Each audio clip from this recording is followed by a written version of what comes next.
Happy birthday! Open your present. I got you that kingdom you always wanted. Hi, it's Ryan from Knights Around a Table. Here's how you play Ascendancy.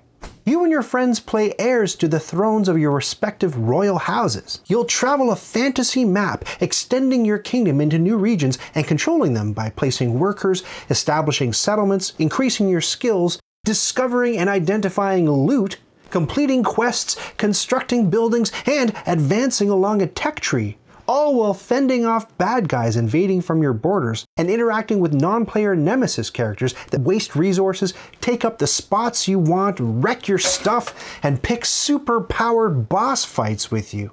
Ascendancy is half worker placement game. You have a handful of workers of various strengths, and you can place them on spots in 4 different stations around the board.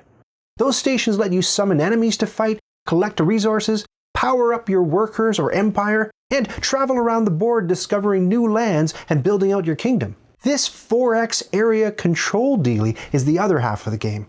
The game has a base set of rules and mechanics that you play by, and a scenario booklet with unique rules and exceptions for different modes of play. Some scenarios have you competing with one another, some have you cooperating, some have you splitting off into teams, sometimes with hidden roles. Certain scenarios introduce powerful new boss characters to square off against. Some scenarios have you going through a sort of choose-your-own-adventure story-based mode, like The Lost Jewels of Nabuti. Ooh, remember that one? Usually this is where I say, whoever has the most Nabutis by the end of the game wins. But Ascendancy's not like that. It really depends on the scenario you're playing. Well, sometimes you win by getting the biggest score, sometimes you have to team up to defeat the big bad together, and other times, well, who knows what the victory conditions might be. I'm not going to reveal the details of the stories and scenarios in the game because discovering them is part of the joy of playing Ascendancy. And this isn't the kind of game where you have to sit down and watch a whole Knights Around a Table video before you play, necessarily. There's a very good tutorial walkthrough in the scenario book that you can open up with your friends at the table and just run through completely cold, without reading a single rule.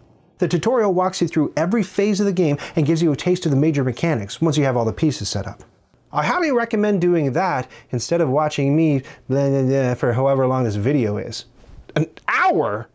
Holy crap! I hope you're watching this thing at double speed. Once you go through that tutorial, then you're tasked with going back and reading through the rest of the rules so that you can play future games. And so maybe that's when you want to watch the rest of this video because, as you know, reading is for nerds. Or maybe you don't even own the game and you're just watching this video to figure out if it's something you'd like. If that's you, then I've got you covered. Now, I said the tutorial goes smoothly once you have the game set up, but the rulebook itself admits that the very first time you open the box and set this game up, it'll probably take you over an hour. Well, that's even longer than this video. If you're watching because you're hoping to play your first ever game of Ascendancy tonight, then I highly recommend you follow the setup section before your friends arrive. Then play the tutorial with them, and then after they leave, watch the rest of this video, as long as you haven't run out of snacks. If you're all sitting around the table watching this video, having just cracked the shrink on a fresh copy of Ascendancy, and you're hoping to play right now, then I hate to break it to you, but you're gonna have to put your friends to work helping you with some setup steps. You hear that? Get cracking, friends! Hi-ya! The lay of the land. You get to play one of 4 royal houses. There's a sort of Viking, barbarian, Mongol house, a piratey house, a dark, magic-y kind of wizardy house, and one filled with, like, sexy hippies. Depending on which version of the game you own, you get a mini or a standee representing where you are on the cardboard or neoprene map. I'll be teaching the game with all the souped-up components because I'm fancy. A lot of things in Ascendancy have a level or a tier, and that includes your little workers. Among your commoner workers are a Tier 1 outcast, a Tier 2 laborer, and a Tier 3 loyalist. Your nobles include your Tier 4 Lord/Lady and your super awesome Tier 5 Royal Advisor. And finally, you've got a mount that doesn't count as a normal worker because, well, it's a horse, and it can be Tier 1, 2, or 3 depending on what's going on in the game. You can gain more workers as the game goes on to a maximum of 2 of each type. The tiers affect which district tray you're allowed to worker place them in, and whether or not they can muscle out other lower tier pieces. The tracker board has a game clock over here, measured in decades, and ending at the pink tracker. Each decade is a single round of play. Different scenarios can last different numbers of decades, and in certain cases, the number is adjustable so you can play a longer or shorter game. The loyalty track measures how much your people respect, admire, and fear you. In scenarios where you win by getting the most nabooties, these loyalty points are the nabooties. Upkeep represents how costly your kingdom is getting. Different things you build and decisions you make ratchet this cost up, and it grinds down your kingdom's income. Ascendancy uses these stackable markers on the tracker, so there can never be ties. If your marker moves into the same space as another player, yours goes on top. The player whose marker is topmost and highest up any given track is leading that track. Down here is the skill wheel that measures your might, which looks like a fist, intellect, which looks like a brain, and cunning, which looks like a... You know what? I don't even know what that's supposed to be. Is some kind of sassy eyeball? Looks like Manitoba just got a new hockey team. But hey, you try drawing an icon for the word cunning and let's see what you come up with. At different moments in the game, you'll need to make checks against those 3 skills to complete quests and to go on adventures and accomplish other tasks. Or roll off against other players to see who gets the highest number that you add to a particular skill value. At the end of each decade, you get rewarded with different prizes depending on where your skill levels are. You generally start out with a settlement on your starting tile on the map, which is called your capital. Tier 1 looks like this, and you can upgrade it to add a wall to make it Tier 2 and a tower for Tier 3. You can also spread out across the map, building settlements on other tiles, up to 6 settlements total. If your capital settlement ever gets wrecked, you're out of the game, so try to avoid that. Depending on the version of the game you have, you might own these big fancy settlements that you can use as your capital. But you still have a cap of 6 settlements. If one of those gets pilfered by another player in a siege, you can't fish the extra one out of the box. 6 settlements is your max. The game has 6 resources: food, ore, skill, and knowledge. Wait a sec, that's only 4.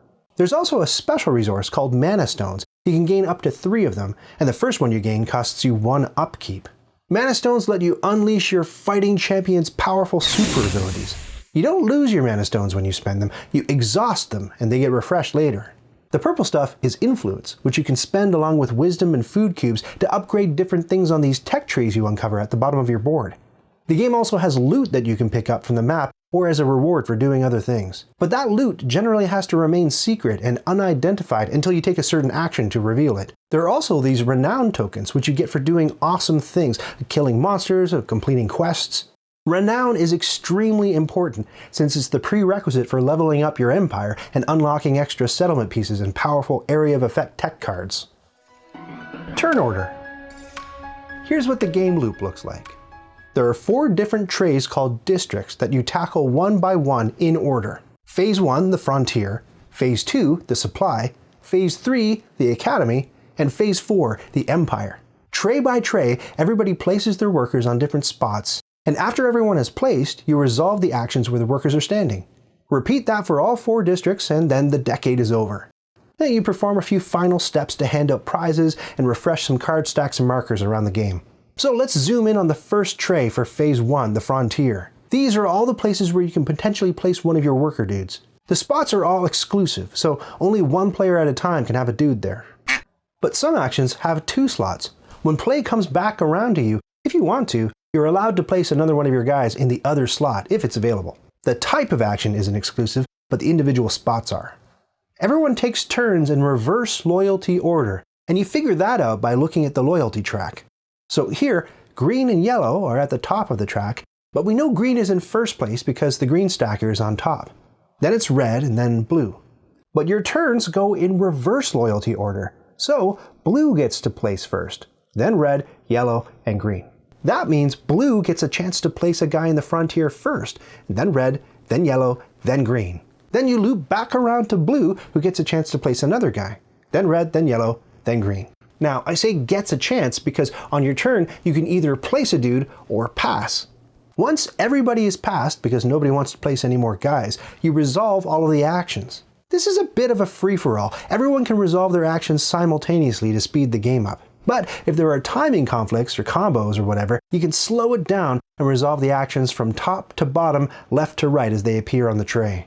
Once you resolve all the actions in District 1, you leave all your guys on that tray and repeat the process on District 2, and then 3, and so on until you've gone through all 4 districts. The game uses this crowned bust to refer to a human player, and this bust with gears for brains to refer to a Nemesis character. You can play against a Nemesis on standard or hard mode. Round order gets a bit more complicated with a Nemesis in the mix. Watch. A standard mode Nemesis always places their workers before any humans do. Start by grabbing these workers for the Nemesis, plus their mount. Before any of the human players get a turn, for all 4 district trays, you roll the Nemesis and place the worker on the matching spot as you work through the districts. Tier 1 Outcast in District 1, Tier 2 Laborer on District 2, and so on. Once all of those Nemesis workers are in place, then you start with the lowest human player on the loyalty track and start placing dudes on the Phase 1 Frontier tray as usual. It's only a titch more squirrely if you have more than one Nemesis in the game set to standard difficulty. Let's say in this game, the yellow and green players are the non-player Nemesis characters, while blue and red are humans. The yellow Nemesis character rolls the die a bunch of times and places their guys on all the district trays first. Ordinarily, the next person in reverse loyalty order would be the red player. But we're not finished dealing with the robots yet. Green is the next robot in reverse loyalty order. So we roll the die and place all of that robot player's guys next. Then we move on to the 2 human players. Red gets to go next, being the lowest of the human players, so red gets a chance to place a guy in District 1 first. Then blue gets a turn to place a guy in District 1. And you keep looping between the 2 human players until they've both passed. After you resolve all the actions on that board, including the actions the Nemesis characters rolled, that ends Phase 1. And you pick up again with the lowest loyalty human player, who gets the first shot at placing a worker in District 2, and so on and so forth. If the Nemesis is on hard mode, well, you don't get the luxury of seeing where the non-player characters will place their dudes ahead of time. You grab the Nemesis characters' workers, but they all get bumped up 1 tier. Then you go through the phases of the game in reverse loyalty order as if everyone was human. So here, the yellow player is a non-player Nemesis. The green human player gets a turn to place in District 1, red player gets a turn, and then the yellow Nemesis rolls a die and places their laborer in the corresponding spot in District 1, and then the blue human player goes. It loops back around to green, then red, then you skip the yellow Nemesis player because they only place 1 dude per district, and you move on to blue, and then keep looping until all the humans pass. Then repeat that process for the rest of the phases in the other districts. Given the chance, a Nemesis character will always choose the leftmost slot because it's usually more valuable and has a bonus attached. When you move from one district to another, it's possible that the loyalty standings will have changed, which will affect turn order. Evaluate the reverse loyalty order at the beginning of each new phase and stick with that order until each phase is complete. Worker tiers and ousting. We've seen that each of your different workers has a tier. You can only place a worker in a district if that district's phase number is less than or equal to the worker's tier. So District 1 is the Frontier. You can place any of your workers there. But in District 2, you can't place your Tier 1 Outcast. In fact, the District 1 board is the only district where you can place your Tier 1 Outcast. If someone has a worker in a spot you want, you can rock up with a higher tier worker and bump that guy out, returning it to its controlling player. So this level 1 red outcast gets the boot when blue plays a level 3 loyalist. This frees up that outcast for red to maybe play it to another action space somewhere else on their turn, if there are still any spots remaining. You can also be a total jerk about this. If there's a spot with 2 actions and only one of them is occupied, you don't have to take the empty one. You can boot this guy out with your higher tier worker just for funsies and grab the perk that usually comes with a better spot. If you have a riderless mount and your mount is a higher tier than a mount that has a lord/lady astride it, you can boot that mount and its rider. The mounted lord/lady doesn't beef up the mount's tier or anything. You just look at the horsepower. Royal Advisors are the most powerful workers in the game and can never be booted. They also let you resolve an action twice. If you boot a Nemesis player's worker, that worker is gone for this decade. The Nemesis doesn't get to put it back on the district later, not even on hard mode. But if you boot a Nemesis player's mount, it stays on the tray. It just gets bumped down to the next highest move slot. Decade End. After you've gone through all 4 phases and you've resolved the actions on the 4th and final district board, you do a little cleanup. In turn order, everyone gets to do 4 things in any order they like. Collect income, gain skill perks, trigger area effects, and perform instant actions. To collect income, Look at the coins you're due based on where you are on the loyalty track and subtract the coins you owe from the upkeep track. Collect your money from the bank. You only ever get money in this step, you never lose it. So if the difference here is less than 0, well, you don't have to pay. To resolve your skill perks, look at where your markers are on the skill track. If you see any prizes with an hourglass icon on them sitting next to your marker, claim that perk. The perks sitting in between 2 skills require you to have reached that level or better on both adjacent tracks to claim them. So if you have at least 4 cunning and at least 4 intellect, you can claim elitism, where all of your workers can act as lords/ladies for the rest of the game. And since these perks are cumulative, you can claim all of these ones too. Next, you can trigger any area effects on any tech cards that you've unlocked from your tech tree. You also have to resolve any area effects that are in play from Nemesis characters that impact you. We'll look at this in more detail later. There are also certain instant actions you can perform at the end of a decade, but I'll cover those in their own section. Once all players have finished these end-of-decade things, you hold a coronation ceremony. The player with the highest loyalty gets the crown token. If your version of the game came with a paper crown, then the crown player has to put it on. Does the crown player actually have to put on the paper crown? Is that like a rule? Yes. That crowned player gets to pick any or all card stacks in the game and refresh them by sending the top card to the bottom of the stack. If a non-player Nemesis gets crowned, well, none of the card stacks get refreshed. Then, the crowned player draws a new event card, reads it to the table, and places it in the Empire tray. Event cards come in different varieties. Some favor the crowned player for the next decade, and some favor everyone else. The ones marked Descent give 1 or 2 loyalty points to Nemesis characters depending on their difficulty. Some events require players to pass a skill check, but sometimes in a roll-off against a Nemesis. Some even force all players to discard a worker. After the crowned player deals with the event card, you retrieve all of your workers from the 4 districts, refresh your exhausted cards, recharge your mana stones, and bump the brown decade marker up a tick. Well done! That's 10 years on the books, your highnesses! Now the crowned player remains crowned for the entire next decade, and gets final say on any rules disputes, no matter what happens to their loyalty points standing during that decade.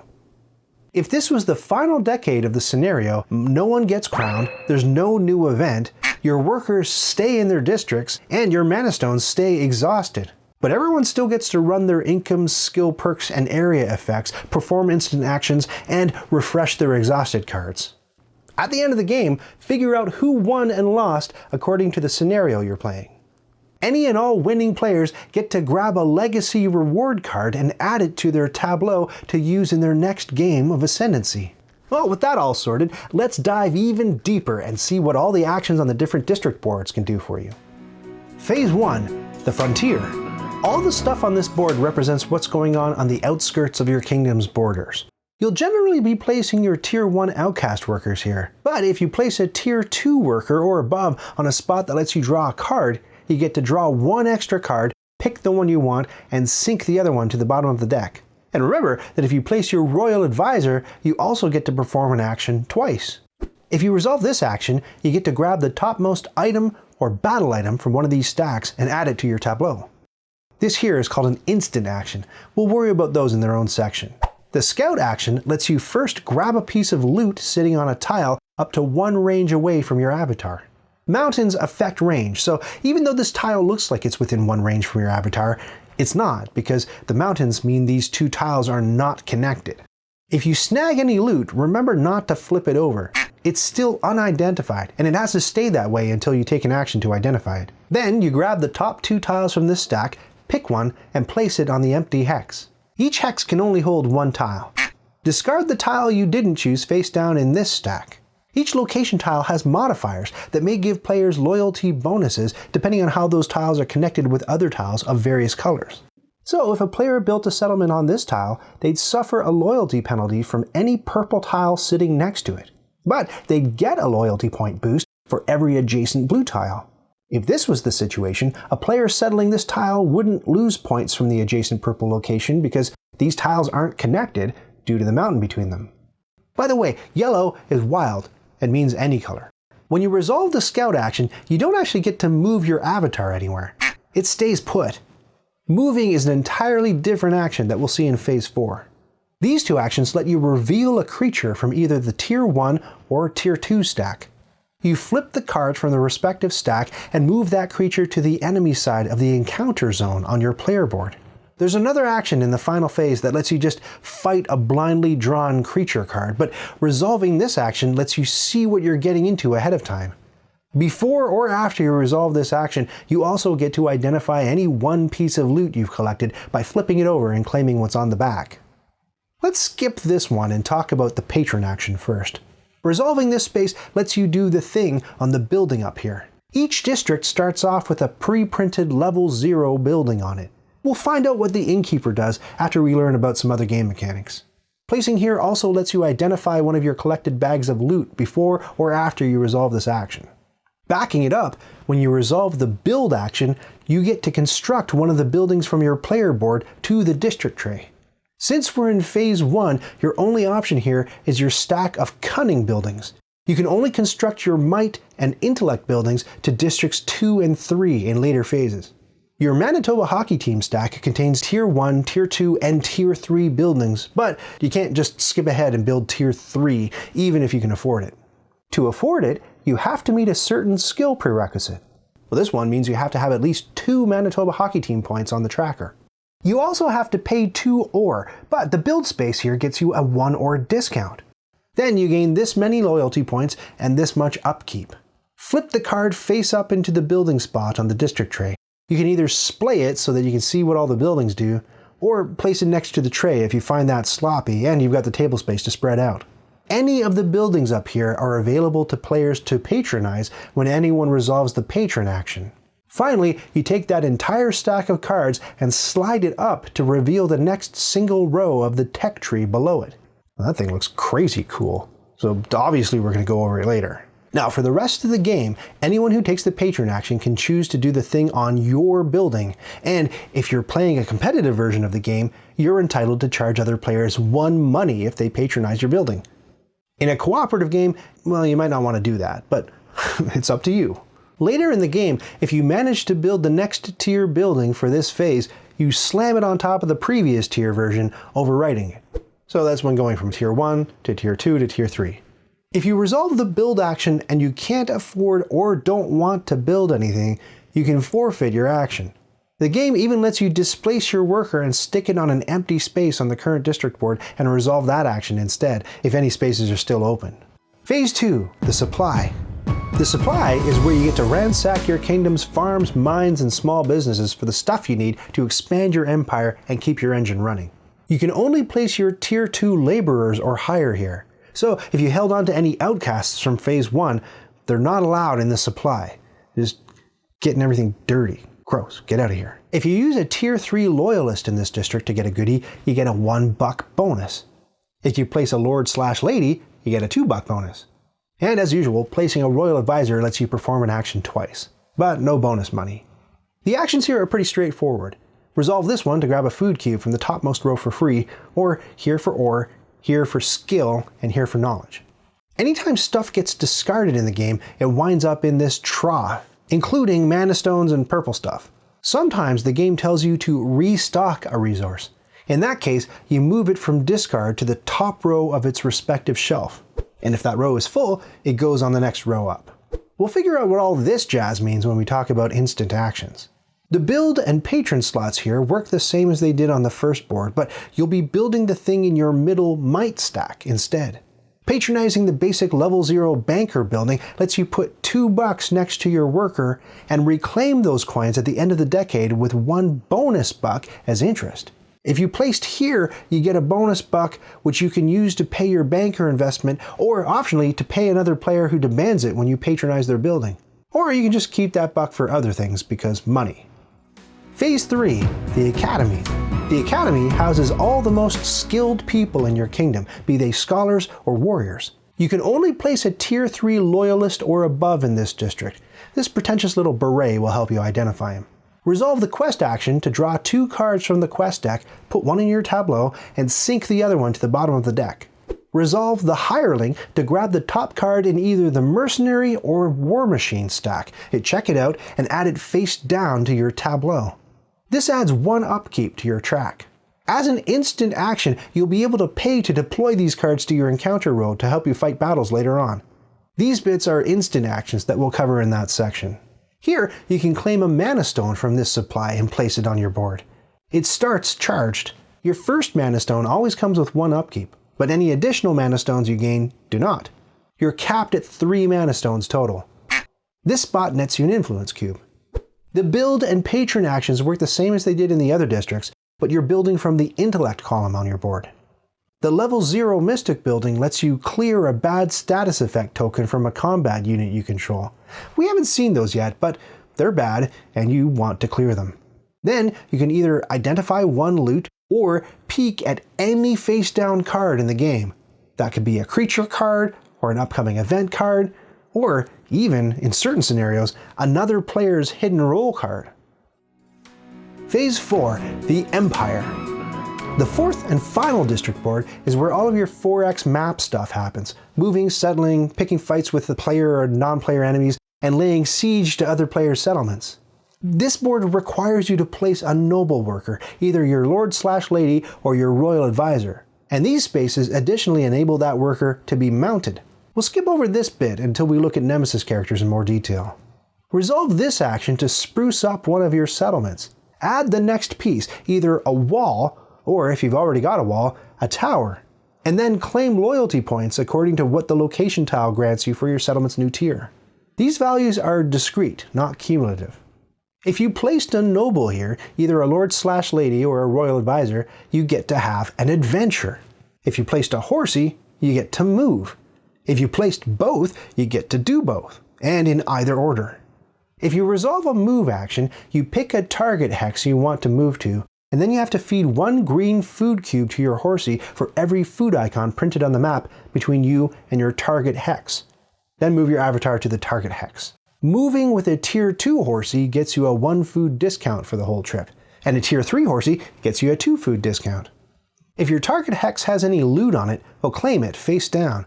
But you don't get to grab all the loot you find along the way. You're not Pac-Man.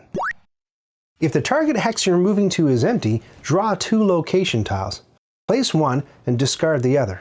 That new tile may affect loyalty scores of neighboring tiles controlled by various players like before. You're not allowed to move across mountains.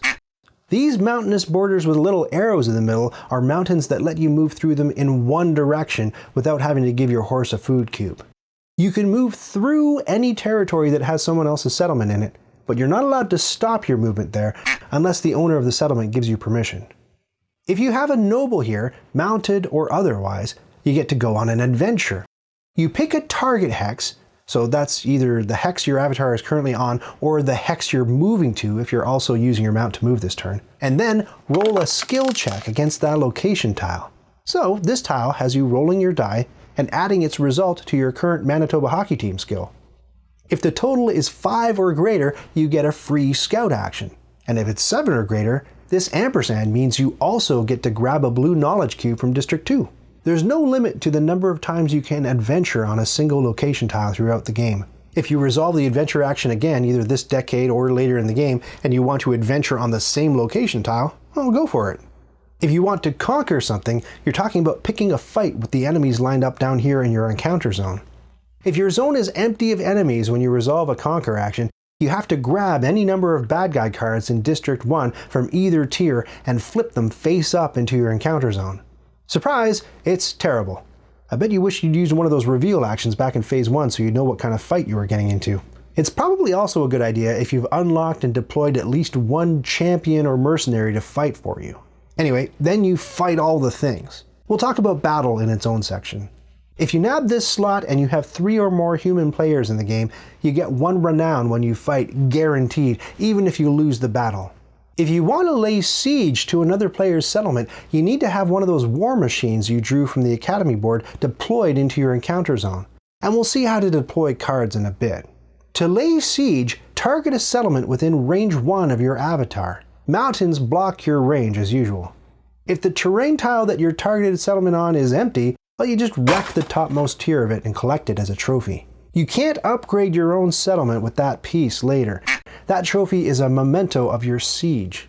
Every settlement piece you collect nets you loyalty points that match its tier. So if you collect tier 1, that's 1 loyalty point. If you nab a tier 3 tower piece, that's 3 loyalty points. If somebody's home when you attack, you start a battle against that player, and whatever combat units they got lined up on the left side of their encounter zone. Again, we'll look at the specifics of battling shortly. If the settlement being attacked is tier 2 or 3, the human defender is allowed to put a fortification into play for free to assist in that battle. The fortification's super ability lets the defender end the siege. If you're the defending player and you lose the siege, and therefore a piece of your settlement, you also lose any loyalty that tier of your settlement provided, according to whatever its location tile says. When the siege is over, the attacking player removes their war machine and flips it into their tableau on its undeployed side. If player versus player combat isn't your bag, don't worry. In the setup section, I'll talk about how you can include it in your game or not. Battle! Enough of this blather, let's find out how to fight. When you battle, you'll either be laying siege to someone's settlement with their avatar present to defend it, or you'll be conquering one or more baddies in your encounter zone. You can also try to straight up conquer a fellow human player if you've both opted in for player versus player combat. And if the avatar there is a nemesis, well, you'll get into a boss fight. There are 2 different types of combat units in Ascendancy. Ones where you roll dice to determine what they do, and ones where you get to spend stamina points and choose from a menu of options. Champions and fortifications are stamina based, where units like hirelings, creatures, and nemesis bosses are the dice rolling kind. The number in the heart is the amount of damage tokens a unit can take before it is defeated. A unit can never have more health than what's written here. The little speedy running guy is initiative, a number that decides the order in which the units take turns in a fight. The unit with the highest initiative strikes first. Then the unit with the next highest initiative gets a turn, and so on. If 2 units are tied for initiative and they're on different sides, the tie goes to the defender. If the tie is on the same side, the controlling player can decide for themselves which unit gets to go next. Stamina units have this row of numbers, and one of them has a little lightning bolt on it. That's where you place a stamina cube to start the battle and keep track of what that unit can do. This is the menu of things that the unit can do during battle, and here's the stamina cost of each thing. Here's an example. The smuggler is battling the polar yeti. They both have the same initiative, so the tie goes to the defender to kick it off. The yeti rolls an attack die and whiffs it with a 1, which corresponds to this do nothing hesitate attack. Now it's the smuggler's turn. He spends 3 stamina points on a strike action, which deals 1 point of damage to the yeti. The yeti gets a chance to respond, so it rolls a defense die. It's a 3, which means it gets to do nothing. So it does accrue that damage point from the smuggler's strike. Now it's still the smuggler's turn, and he's allowed to keep spending stamina to do more things. You can do multiple things on a stamina unit's card in each battle round, as long as you can afford the stamina cost, but you can only buy each menu option once for that unit in each battle round. So the smuggler couldn't strike again in this round, even if he had the stamina to do so, which he does not. Eager to keep fighting, he considers blowing another stamina point on armor up, which prevents 1 unit of damage this round. But that's a bad move, because since he's the last unit to take a turn, the battle round is almost over, and armor up won't actually protect him from anything. Whoops. Since he can use tactics moves outside of his turn, he should probably save that one for when a creature is about to do damage to him. I'll demonstrate that in a sec. The smuggler would like to spend 4 more stamina points hitting the yeti with a harpoon, which would let him target a unit that's not in the front row and yank it up to the front. That's pretty cool. But there aren't any units in any other rows, and the smuggler doesn't have enough stamina points to activate that move anyway. So he decides his turn is over. Since all involved units have taken a turn, thus ends the battle round, and the smuggler will gain this many stamina points before the yeti takes its first turn of the next battle round. As your units and the bad guys accrue damage, you rack it up with damage tokens. There are a few other icons to be aware of. Attack abilities with the crossed swords can only be chosen when this unit takes initiative. Tactics, with the little severed horse head from that scene in the 1972 film The Godfather, can be used anytime during battle, even when another unit is attacking while taking initiative. You can even use tactics abilities like armor up after the enemy rolls a die to hurt you, but before the damage is applied, so you can see how badly you're about to be hurt and react appropriately to it. Generally, your unit has to attack whichever beastie is in the front row, But certain moves with this pinpoint icon on them can target bad guys in other rows, and sometimes multiple units at once. A battle round ends when each involved unit has taken their initiative. Then you restore your unit's stamina by this much points. So if the unit ends the battle round at 2 points, and you get 4 stamina per round, you slide the marker up to 6, but stamina can't go past a unit's max, so it caps out here at 5. That max stamina amount is special because it lets you unleash this unit's bonkers ultimate ability in a future battle round, which will usually cost all of your unit's stamina, and you'll have to exhaust a mana stone to do it. But maybe it's worth it because it's bonkers. Instead of using stamina, the other kind of units in the game roll a die to randomly pick how they attack and respond to attacks. This is the number of renown you'll earn for defeating this unit. Remember that you use renown points to level up your empire, which we'll see shortly. When you attack a dice-controlled unit, the unit always responds by rolling a die to determine its resistance response, listed in this section. Whenever possible, let another player roll for your bad guys. Certain dice units have target abilities too. If there's ever a situation where there are multiple possibilities for who gets targeted, well, the defending player picks the target. There's a rock, paper, scissors dynamic going on in battle, and it reuses the Might, Intellect, and Manitoba Hockey Team iconography from the skill tracker. Intellect is strong against Might, Might is strong against Manitoba, and Manitoba is strong against Intellect. Yep, that tracks. Different attacks may add status changes to a unit, so units can suffer things like poisoning or being frozen. Some status effects, like regen, are beneficial. Mercenaries, war machines, and creatures can't gain status effects outside battle, but your champions can. No unit can gain multiple copies of the same status effect, except for poison, which has a limit of 3. Certain Nemesis bosses have colored resistance shields on their cards, which protects them against specific status effects. When damage equals health, well, that thing is defeated. Keep the card there. Units don't leave your encounter zone until the whole battle is won or lost. If you defeat the unit in the first row, you treat this as the new first row for targeting purposes. At the end of each battle round, stamina-controlled champions and fortifications gain their per-round stamina, and then you resolve any ongoing status effects. Unless one side or the other got totally wiped out, in which case status effects don't get a chance to fire off because the battle's over. Good status effects, like regen, trigger before bad status effects, like poison. If any of your involved champions soak up max damage, well, they're not dead, but they're also not feeling too good. They can't fight anymore. All defeated units, including champions, stay in the encounter zone until the battle's over. If all of the units on one side or the other soak up max damage, well, the battle's over, and the side that still has some health remaining is victorious. At the end of the decade, once all of the various battles going on around the table have been resolved, clear off the damage and status markers from mercenaries, fortifications, and any creatures you managed to tame during the fight. After a siege battle, fortification cards get returned to the Empire tray, but hirelings and tamed creatures go face down into your tableau where you can deploy them to your encounter zone in a future decade's battle. Those tamed creatures can fight on your side next time. If you didn't defeat a creature, the damage counters and ongoing status effects stay on that card, and the unit remains in your encounter zone, where you'll have to keep fighting it during your next Conquer battle. Claim the Renown prize on the card if you defeated any baddies. Any creatures you defeated that you didn't tame get sunk to the bottom of the District 1 decks. A defeated champion keeps its damage tokens, but loses its status effects.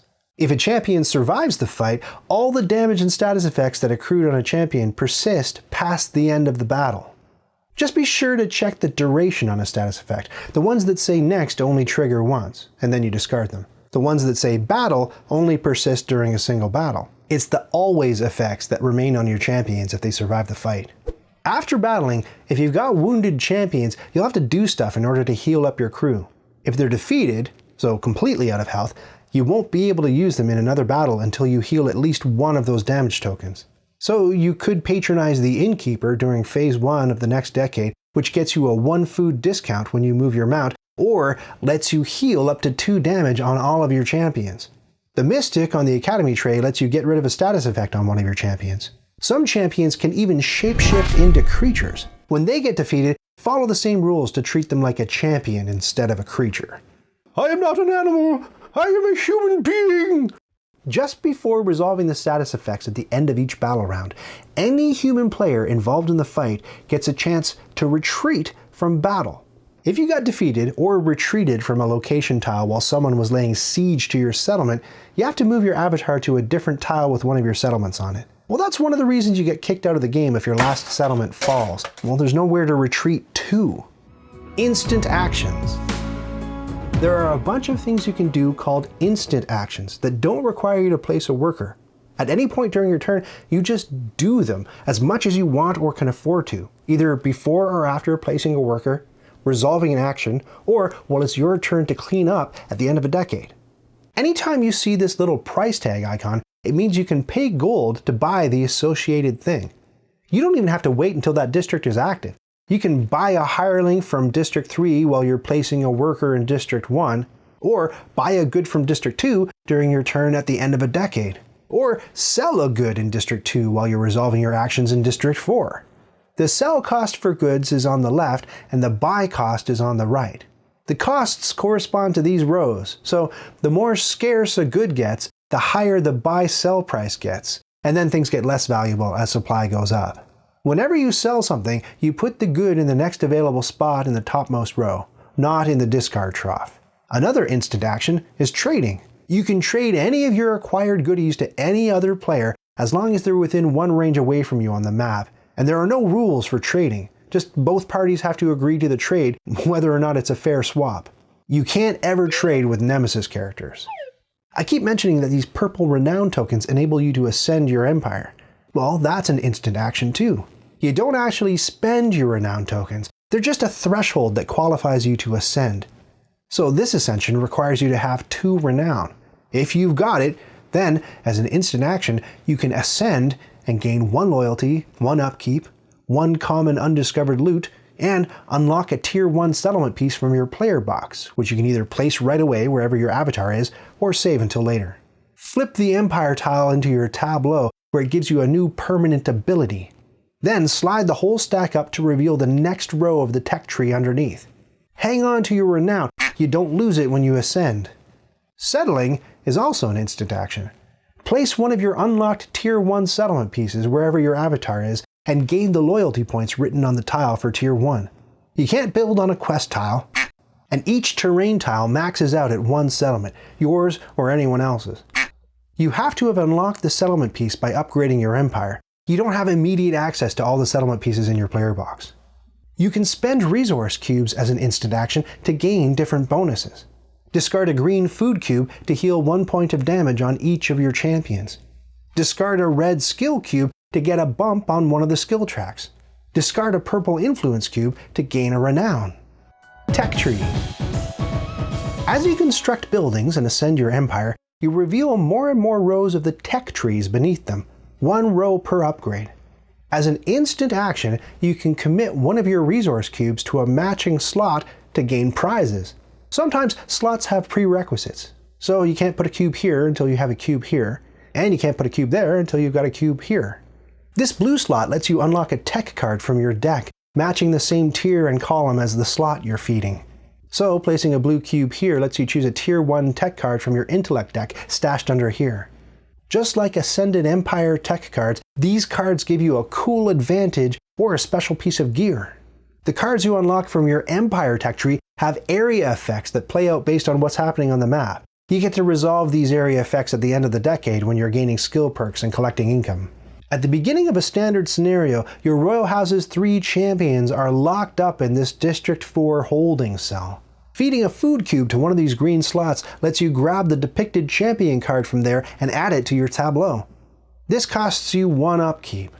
If this is the first champion you've unlocked, you have to send it directly to your encounter zone. If you placed here to anoint a foreign champion, you can grab a champion from the deck that lives in a location tile your avatar occupies, or that you control by having a settlement there. Attractive singles in your area want to fight. Foreign champions don't stick you with any extra upkeep. They're just happy to be here. Each of these foreign champions is unique, and you may be poaching a foreign champion from a rival house, so maybe a bit of a race to claim these cards. You can generally only anoint 1 foreign champion per game, so choose wisely. The Ascend champion slot does gain you an upkeep, but it lets you flip the associated champion to its tier 2 side. Any damage or status effects that champion had remain on the card. Each of your champions can hold exactly one piece of equipment. As an instant action, you can equip an item to a champion. Outside of battle, you can even move equipment around between your champions. Non-champions can't equip stuff. Putting a purple cube in a slot like this unlocks the depicted worker and gains you 1 upkeep. If you ever lose that worker, you're still stuck with the upkeep because life isn't fair. That new worker is ready to place on your turn as long as it's the appropriate tier for the district you're dealing with. This purple slot lets you ascend the depicted worker. Swap it out for the depicted improved worker. If you upgrade a worker who's already been placed on a district, you can't grab that worker back. It has to remain there for the rest of the decade. This one increases the number of champions you can deploy to your encounter zone. You start off with a cap of 1, and this jacks it to 2. Well, this nutso spot lets you swap any worker you've got for a super good Royal Advisor. Finally, some of the tech cards you unlock have the word instant on them. You can trigger those cards' effects as an instant action on your turn. Quests and items. Quests, which you can gain by resolving the quest action at the Academy, pose tricky game challenges and give you renown tokens as a reward. As soon as you fulfill the requirements of a quest card, you can flip it over and claim the renown. You can also collect items by resolving the item action in District 1, or buying an item as an instant action. Again, as an instant action, you can flip an item over to use its ability, even during battle. The ones marked battle with the crossed swords on them can be flipped at any time, but they're probably more useful to you during an actual battle. You can never use a spent item again, but when it flips, it turns into scrap. Different tech cards and skill perks make use of scrap, and you can save yourself some money by spending scrap to deploy war machines. Deployment. If you're trying to lay siege to sack a settlement, you need to first deploy a war machine from your tableau to your encounter zone as an instant action.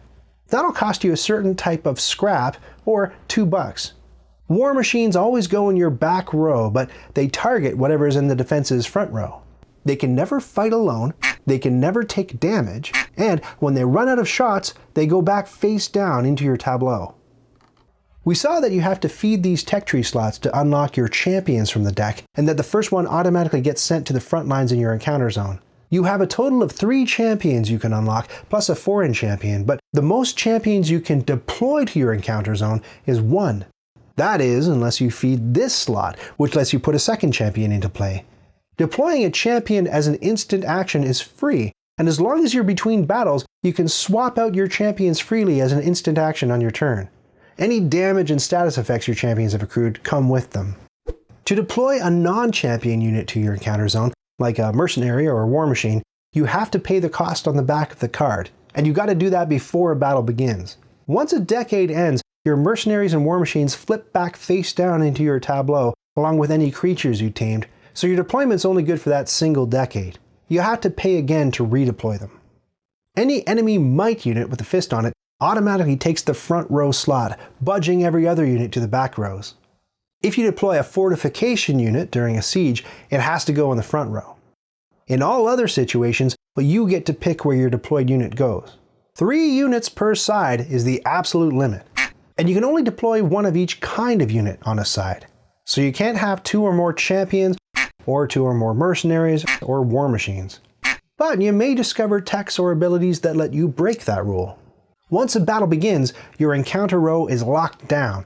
You can't deploy anything new to either side. Nemesis Characters. Here are a few more things you need to know about Nemesis Characters and how they carry on. Each Nemesis Characters card tells you where they start with their skills, workers, and mount on both standard and hard modes. Nemesis Characters never accrue upkeep. If your scenario involves hidden teams where everyone has a secret role card, the Nemesis remains an enemy to everyone, even if you use an ability to peek at the Nemesis' role card and you find out that they're actually allied with your team. That means Nemesis Characters will still lay siege to your settlements and attack you.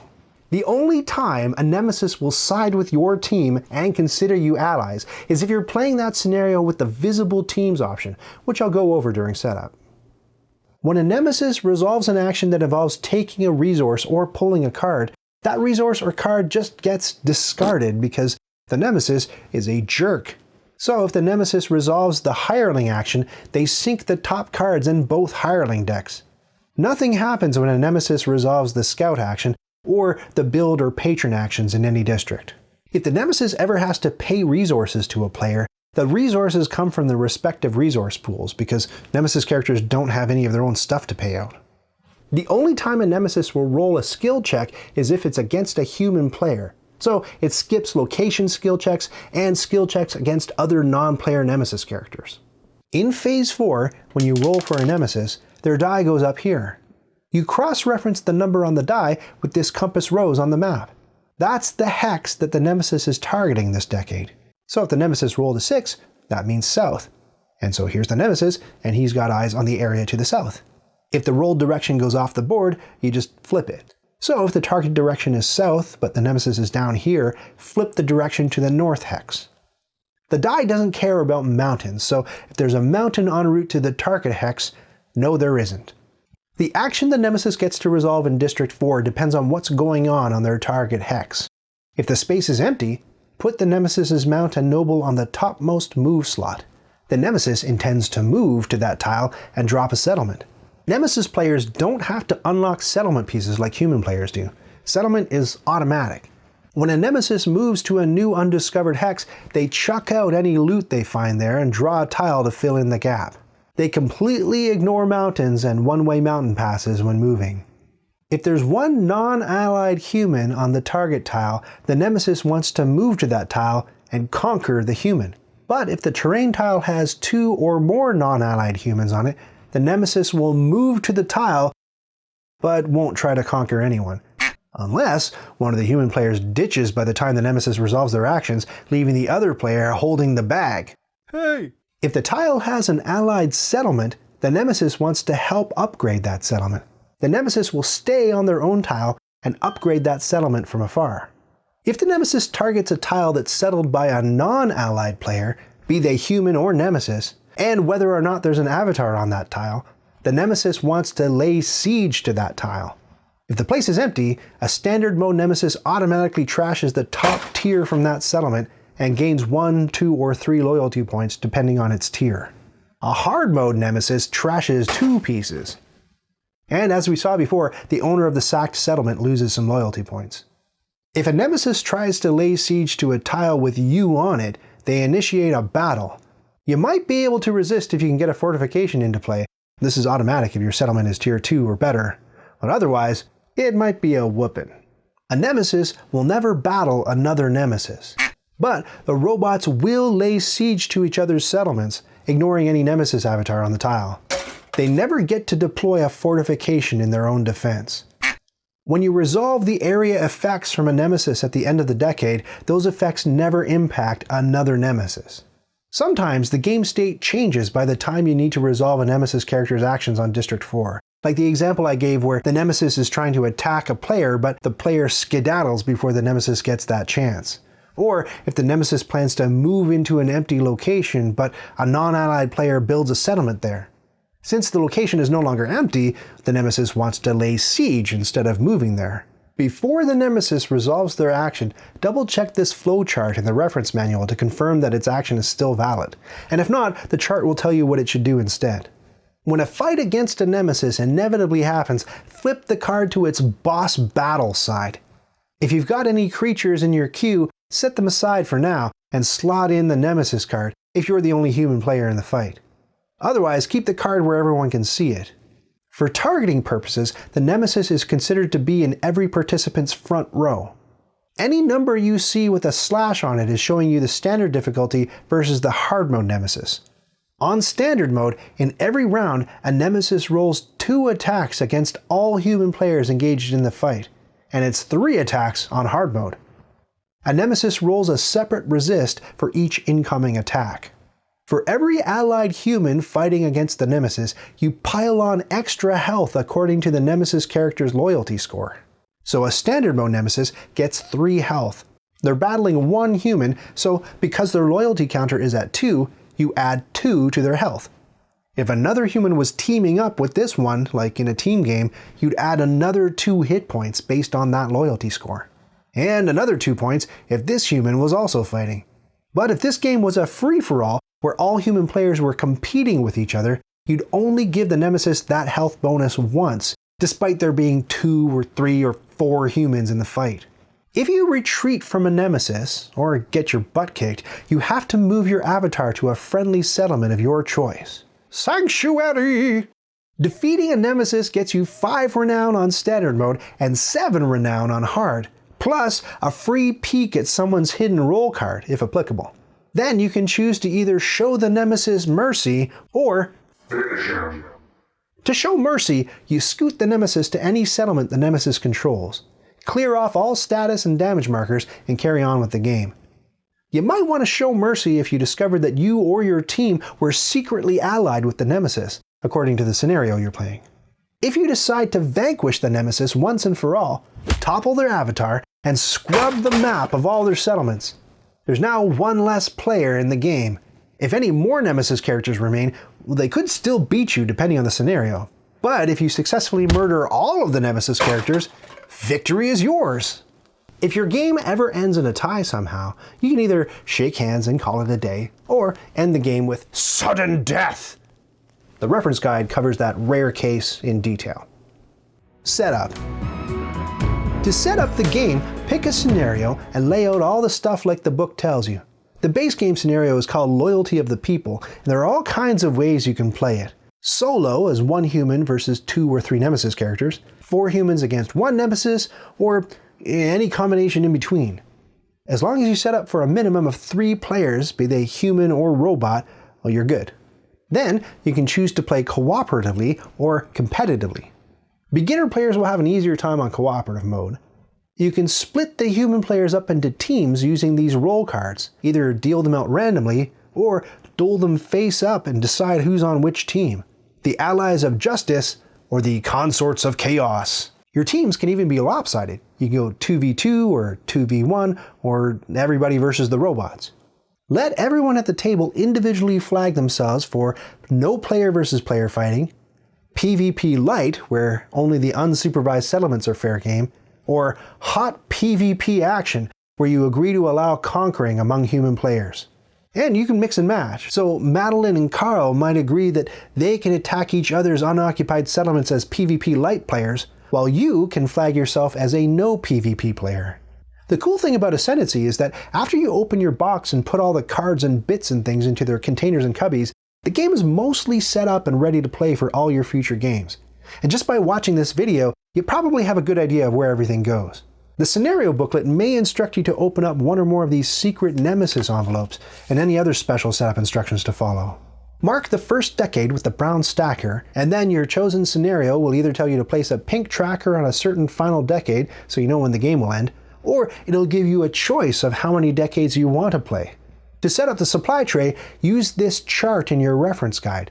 Look up the number of humans you have in the game and the number of decades you're playing. So if you're in a 1-person game that lasts 8 decades, put 2 resources in these rows for each resource type. Playing with 3 humans for 5 decades?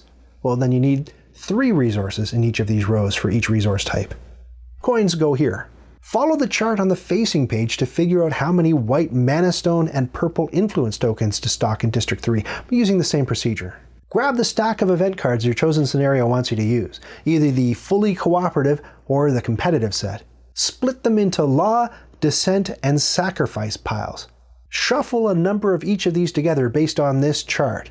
That'll be stack A, and then shuffle the remaining events into a separate stack. Well, that'll be stack B. Put stack B in the tray with stack A on top.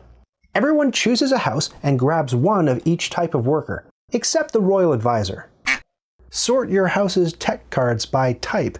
The Manitoba Hockey Team techs go here, Might here, and Intellect here. There's 7 of each of these. The 3 Area of Effect tech cards go here. Then stack your building piles, again matching the icons, so you've got Tier 4 Empire, Tier 3, Tier 2, Tier 1, and Tier 0 on top. Make sure all these stacks fully cover the tech trees at the bottom of each column. Grab this many coins and resources to start. You should take these from the unused piles, not from the supply board. Your scenario will tell you which side of the map to use and how to set it up. Everyone picks a starting tile, ideally closest to where they're sitting around the table, and places their starting settlement or fancy settlement along with their avatar. Shuffle the 15 location tiles here. The quest tiles and any leftover embarkment tiles stay separate. Starting with the youngest player and working your way up in order to the player who's statistically most likely to die first, place your stackers on 0 loyalty and 0 upkeep. Then, in that same order, place your stackers on your starting might, intellect, and Manitoba hockey team values according to these starting numbers on your house board. Shuffle the legacy reward cards and draw 4 at random. These will be the prizes you claim if you win the scenario. If you're playing solo or in a fully cooperative game, you can choose to program your actions ahead of time. Everyone places all of their workers in all of the districts in one shot, and then you chip through each one and resolve all of the actions in order. This may help you better plan your strategy. If you win your scenario, everyone gets to draw a legacy reward card, usually in loyalty order. This is a new tech card that you can put into your tableau during your next game, and if you meet its requirements, you can flip it and use its ready side. After that scenario plays out, you stick the card in its proper stack on your tech tree, where you can unlock it from your tech tree using those same rules we already learned in future games. If you didn't manage to activate it during this game, it'll go back into your tableau the next time you play. If you had any Nemesis characters set to hard mode, everyone gets 2 reward cards at the end of the game instead of 1.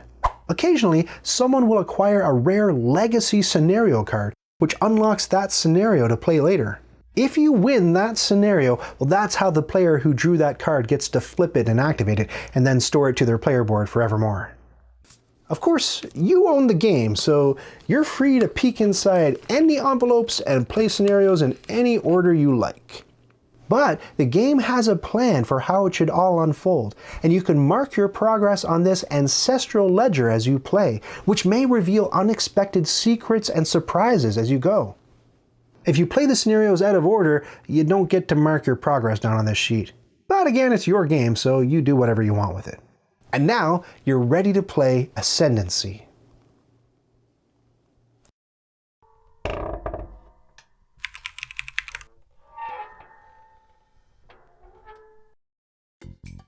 Did you just watch that whole thing?